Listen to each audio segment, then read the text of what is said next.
Hey guys, I hope you're all doing very well. Welcome back to another video. And for this video, I'm going to give you my quick thoughts on House of the Dragon Season 2. Now, I'm a little bit late to this one because I only just watched the last episode just now. And I think overall, House of the Dragon Season 2, I think is a very good show. I think I enjoyed it.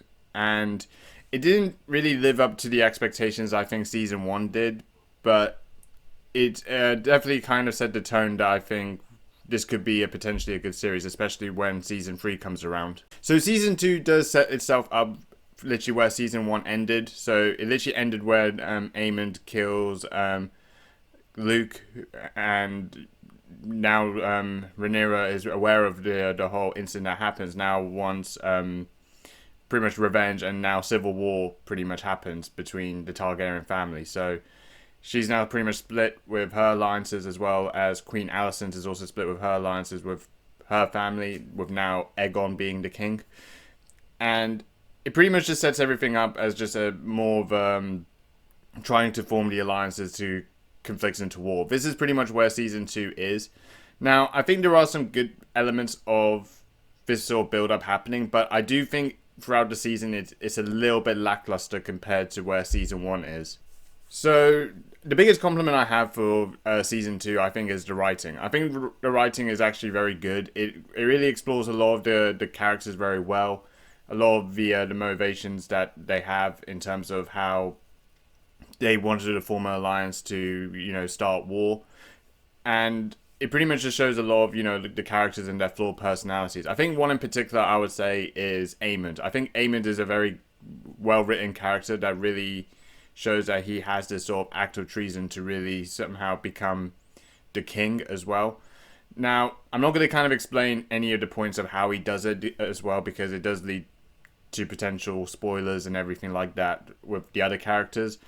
But he really shows this really narcissistic personality where he really sort of embodies his own power. And I think certainly for him, he definitely looks, definitely like the big bad of this whole thing, and really the whole thing that he kind of leaves this massive pile of shit for Aegon and Alicent to deal with.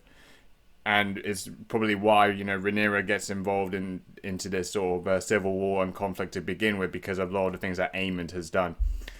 And I really think that it really just highlights a lot of that pretty well, and pretty much throughout the whole season as well. I think it does show the characters' personalities come through. So with Rhaenyra, she wants to kind of embody her own alliance as well. She needs to get like new dragon riders as well, that the dragons could really trust to use. So if you're kind of unfamiliar with it, like with Targaryens, the dragons only communicate with people who have Targaryen blood, as well as how they have an active communication with them. If they don't feel trusted or safe, then the dragons will literally burn you as a crisp. But if they trust you, they don't, and they become your rider. So I'm not going to explain how those sort of scenes happen and how it leads up to it, because it does affect other characters throughout the season as well. But they really do show that very, very well, and to really kind of, build up, the whole excitement around it. But I really do feel where this show lacks is certainly with the last episode. I think the last episode didn't really build any climax or any sort of conclusion for the season. Now, I think the conclusion for the season does build itself up to Season 3, because now a lot of the alliances have formed their own allegiances, I would say, that will start, war around Westeros. But I just think there wasn't really much substance to the show. Especially there wasn't really any sort of moments of action that really went on. It was pretty much a slow burner for me. I think most of the season itself kind of felt a little bit slow as well. There wasn't really so much action as well as sort of climactic moments compared to what Season 1 brought. I think Season 1 definitely brought a lot more to the series, more than Season 2 did.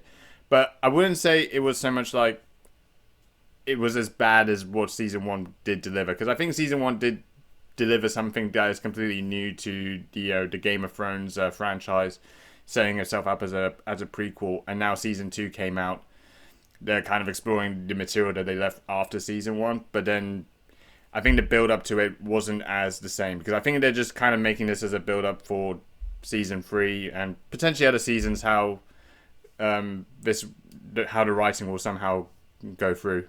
Other things I also like to compliment the show. I do think, you know, the visuals and the cinematography is actually really good. I actually think they actually did a very good job with that as well.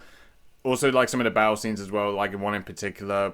I'm not going to explain it, but there was like one battle scene in particular where it kind of leads to Aemond, you know, becoming the next, not really the king, but kind of, you know, taking over from Aegon's position a little bit. Again, I'm not going to kind of get into the details of it because it kind of has spoilers that leads up to it as well and affects other characters. But that particular scene in particular was a real highlight for me. But there wasn't really a lot of highlights that this show really had. I think this was more like a sort of a build-up season from the perspective I watched it. And it's just more about how, you know, who takes over King's Landing and who becomes the next king in line, and also king or queen, I should say.